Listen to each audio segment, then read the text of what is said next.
Hello guys and welcome back to the channel. Thanks for tuning in.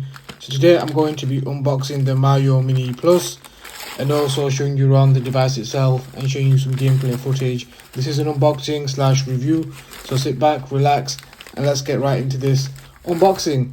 So I did want the original Miyoo Mini, but I never got my hands on it, so when this one was shown, I put my pre-order in and it landed a couple of weeks ago. Sorry, I've not been able to upload many videos like I've wanted to. I've just been enjoying the hot weather and just going places, you know how it is. So it does give you some details about the device itself, and here are the specifications for the Miyoo Mini Plus. Inside, you do get this manual, which you will need, so do keep that to one side. I did refer to that quite a few times while making this video.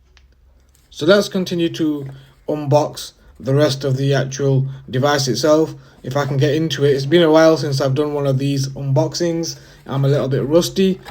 So the device itself, I'm going to remove it from this plastic packaging if I can get into it. There we go. Okay, so what do we get? What's this? This is a screen protector, I believe. Definitely a screen protector, 100%. That's good. A nice neat touch. I always like to keep my screens protected, so that's nice to have. Little sticker to wipe your screen down, USB Type-C charging cable, and also a USB if you want to add or remove those ROMs from the actual memory card itself. So yeah, that's what you get inside the box. Let's have a look at the device itself and see how it feels. So in the hands, it feels really comfortable. I really do like the D-pad. The buttons feel really nice. They do have a little bit of a travel distance to them, which I do like. I've never really used these trigger buttons before on a small handheld like this, so I would like to see how that actually, plays out when I do test some of the ROMs. At the bottom, you get the USB Type-C, headphone jack, and also the memory card slot. On the side, you do get the volume rocker, and at the top is the power button, and you get nothing on the right hand side. So let's take this little sticky off and have a look at the device itself. And like I said, I mean, it looks really nice. It looks gorgeous, I'm not gonna lie. I love the color, the atomic purple color. It just reminds me of those Game Boys used to get back in the days, those see-through ones. They were my favorite, so that's the reason why I went with this color scheme in the first place, because it does remind me of those old school Game Boy colors. So yeah, I mean, really nice, small little device. I can't wait to actually fire it up, so let's fire it up and have a go on some games. Now, there is quite a few systems on here. I'm not going to go through them all. On here, you do get some of the stuff that you can go through, and you get some settings and stuff, which I did tamper with before I made the video, just to make the screen brighter and stuff. So this is full brightness, guys. These are the systems. Like I mentioned, I'm not going to go through them all. I'm just going to go through a fair few that I'd like to test. And there is two screens, as you can see, screen 1 and screen 2 with all the actual systems. So it does play quite a lot of systems. So that's a good thing. So you're not going to be, out of games and stuff. So I know many of you must have grown up on a lot of these systems, because I did grow up on a lot of these. So let's try out some Street Fighter 3. I mean, it feels really good, I'm not gonna lie. It really does feel good. I can't wait to actually try these trigger buttons. My fingers do rest on the back too, but I'm sure they're easy to actually get to, I can tell already. And I do like the travel distance on the front facing buttons as well. So let's see how I actually do. Okay, Hadoukens are coming out decent. D-pad needs wearing in, I can tell you that for sure. Oh, the screen looks really good. I can't believe how vibrant the actual screen is. It's really popping. Honestly, wow. I'm already blown away. This is going to come with me everywhere I go. I mean, I thought my Switch Lite was portable and it was easy to carry, but this might be that device where, I can just take it anywhere and just, so good. Awesome. Really cool.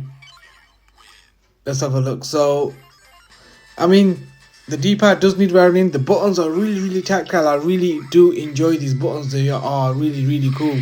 So far, guys, honestly, it's looking to be a winner. I'm not gonna lie.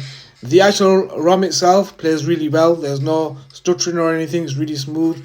These buttons are easy to reach at the back, like I mentioned earlier, so I can do my hurricane kicks with a hard kick. There you go, look, jumping kick sweep, roundhouse, hurricane kick. Let's try a hard punch.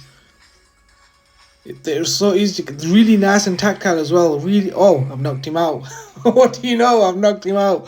But yeah, really good. So I'm gonna stay quiet and I'm just gonna run through some of the actual games themselves. To actually exit a game, you just press that middle button and press the exit and come out, and then go into the next ROM. So we're gonna try some Marvel vs. Capcom. I'm gonna stay quiet and let you guys enjoy some of the footage, and I'll catch you in a short while.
The volume is on full right now, guys, and you can hear that speaker is very loud. I just love how the actual colors pop. They look so good. I mean, honestly, I don't think the camera does this screen justice. In real life, it looks even better. So don't think that, the colors look a little bit washed out or anything like that. They actually look beautiful.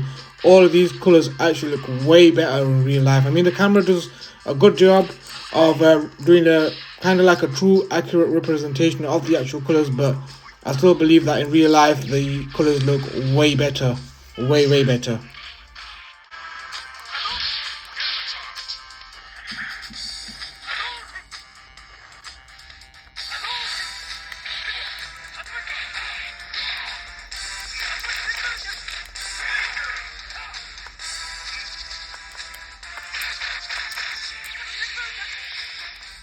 Let's keep it moving. So let's try some PS1. I'm going to try Tekken 3 and see how this actually plays.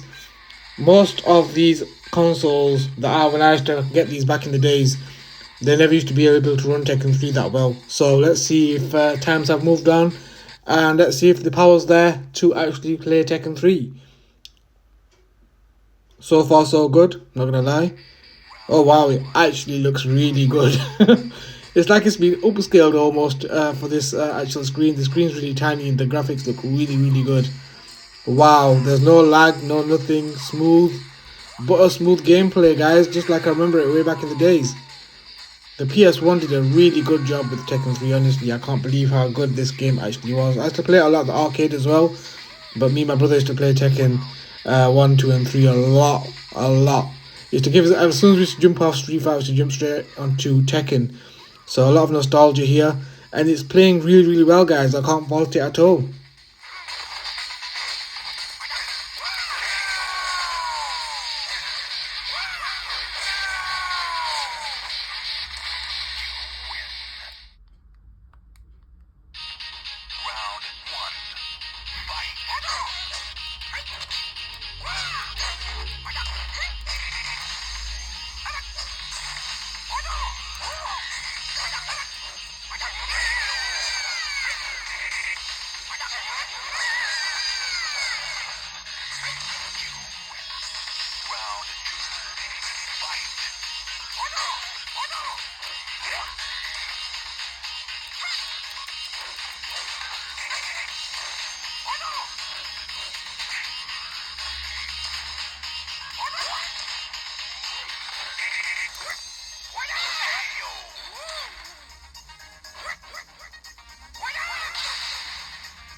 You know what's funny? I remember getting this way back in the day, And my brother rang me from work. He's like, "Listen, I've got Tekken 3. Make sure you get all the characters. You have to go into arcade mode and get all the characters before I get home, so we can play."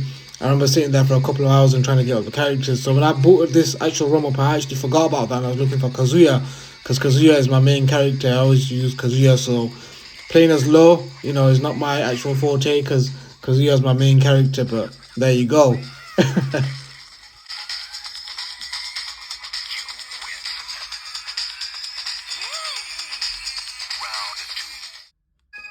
A quick little blast. I had to do it, guys, just for old time's sake. Nostalgia is it's one of those things.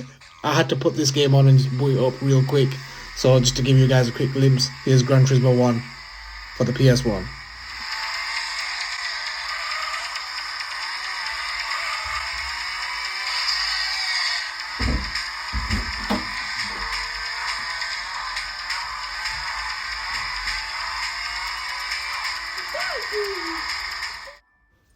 One thing that I really wanted to be, well, I've been itching to check out on this is the actual original Game Boy, so I'm going to try some Turtles 2.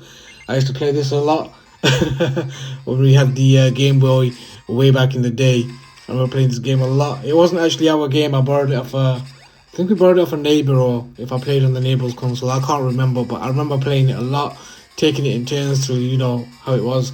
Oh mate, once you've lost a life, it's my goal. One of them ones, so takes you right back, guys. Good old days, right? Good old days. Nostalgia is, it's one of those things. Gaming really brings you, really takes you back into the moment, especially for me. And I know a lot of you gamers out there, a lot of your channels that I watch say the same kind of stuff. So that's why we love gaming. We can go back and reminisce. It's all about reminiscing and going back into the good old days, I think. So, thanks for all these Chinese handhelds that are coming out. Makes it a lot more easier to actually go back and reminisce.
Next up, let's try the Mega Drive, aka Sega Genesis. I do prefer calling it the Sega Genesis though.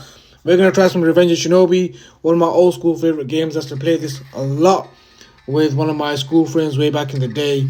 I used to go to his house and we used to play on the Mega Drive, and then he used to come to my house and we used to play on the Super Nintendo. It was just a lot of fun. This game was really, really hard way back then. It's still hard today.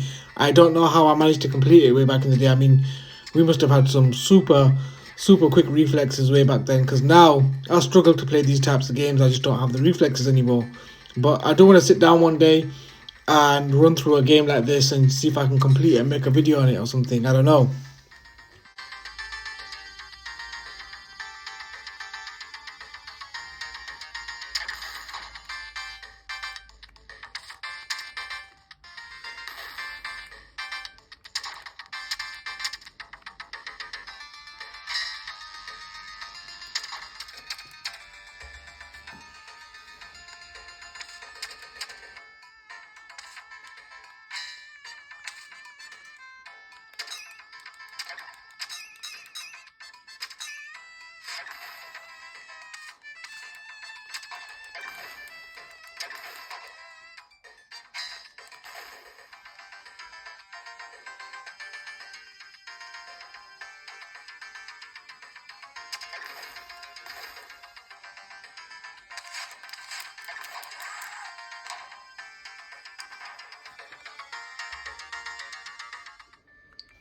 Next up, we'll jump into some Game Boy Advance, and I'm gonna play some Sonic. Haven't played Sonic in years. I mean, years and years, to be honest with you, like properly. I know I've tried it out on these mini handhelds before, but I've not actually sat down and played a Sonic game like I used to way back in the days with my friends and stuff on the Mega Drive when I used to go to their house. I never really owned a Mega Drive till a lot later on in my life, but I do remember playing a lot of these games on the Sega Mega Drive, aka Sega Genesis, at my friend's houses a lot, and we had a ton of fun. I really did love Sonic as a game way back in the day. I still love it today. It's a classic, but because I grew up on the Super Nintendo, I still have that extra love for Mario. I prefer Mario over Sonic, but Sonic is a very close second in terms of these types of games.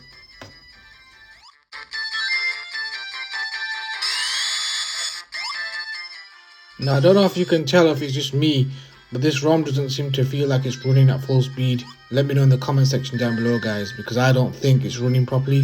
I don't think it's running at its proper speed that it's supposed to be running at. That's why I'm a little bit off, but hey ho. Next, we'll try the Super Nintendo, aka Super Famicom, and we'll try RoboCop 3. This game is ridiculously hard. I did make a lot of footage on this actual game, but it was just too difficult. So I just thought, you know what, we'll put it in there anyway because the graphics are really, really good on this game. The sound is really good on the game. The controls are really tight. But this game is a really ridiculously hard game. But I do remember playing it way back in the day again. Me and my brother actually did complete it. So I've already completed it, but yeah, it's a tough game.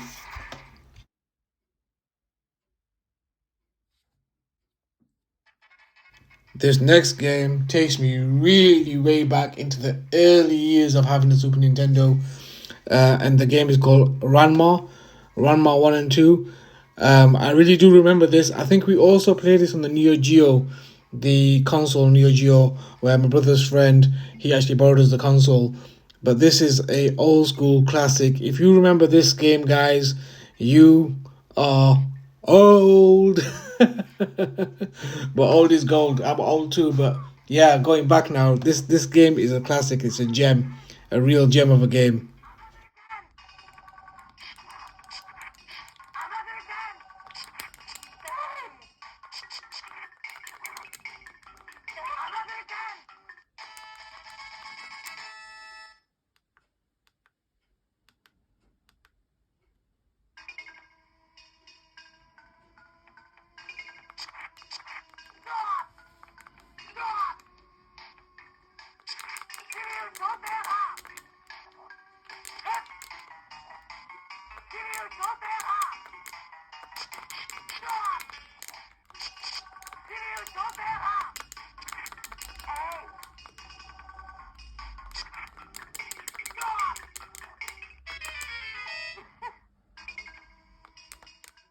Oh wow, this is dragging on a bit.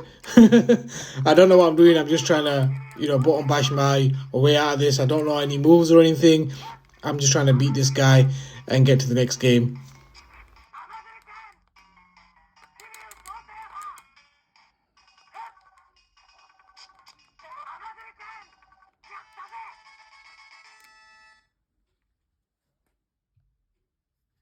Oh wow, we are really going way back now. So this is a classic game. I didn't actually play this on the Super Nintendo. I do remember playing this at an arcade.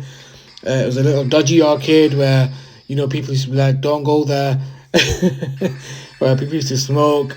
Just to smoke weed and smoke cigarettes and do all that kind of stuff. But when you're a kid, you're like, you're a bit curious. So curiosity got the best of me. They also had Metal Slug in there, and a lot of them shumps. Those spaceship games and stuff. I remember there's a lot of those. There's just so many games crammed in this one little tiny arcade, and it was so dark in there. But I remember this game vividly. I never actually got to play it on the Super Nintendo, but I actually played it a lot in the arcade. Me and my friends completed this many, many times.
So next up, we're going to try out some Street Fighter Anniversary Edition and see how it plays. Hopefully, all the ROMs that I've checked so far have been great. There's not really been any issues with lag or screen tear or anything like that. Only a little bit in Sonic because there's a lot of speed going on and stuff. I thought there's a little bit of frame dropping here and there. But aside from that, the rest of the ROMs that I've checked out have been solid. So let's check out how Street Fighter actually plays out. So far so good. I mean, it's playing perfectly fine. Yep, fine. Okay, so I'm just going to show you some of the actual angles of the actual screen and show you what it looks like from the different angles. It's a really good screen. You can view it from multiple different angles. You don't seem to like the colors don't fade or anything, so it's a really good screen, really sharp screen. And I've played a lot of games, guys. Sorry this video's a little bit lengthy, but I wanted to do a proper video where you get an idea whether you want to buy this device or not. And honestly, look at the colors, they really do pop. It's a really good quality screen in there. The speaker's really good. The handheld itself feels really good in the hands. The buttons are really good quality. They've come a really long way, honestly, in terms of build quality, and also the buttons, the D-pad, everything. The screen is really good on this actual device itself. I can see myself having a ton of fun, and on a budget, guys. I think this cost me £88 all in. It was £80 for the device and then £8 for shipping to my home address, which isn't bad.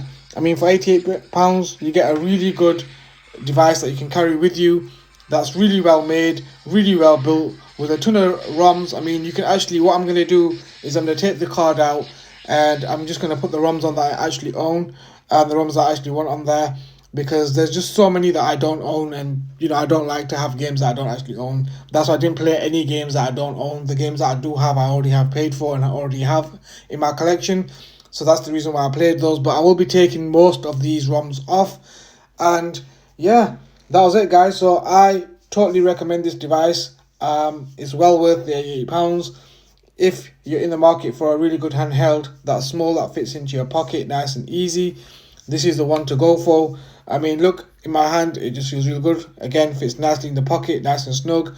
So yeah, that was it, guys. Please like, share and subscribe, and I'll catch you in the next video. Stay safe and peace.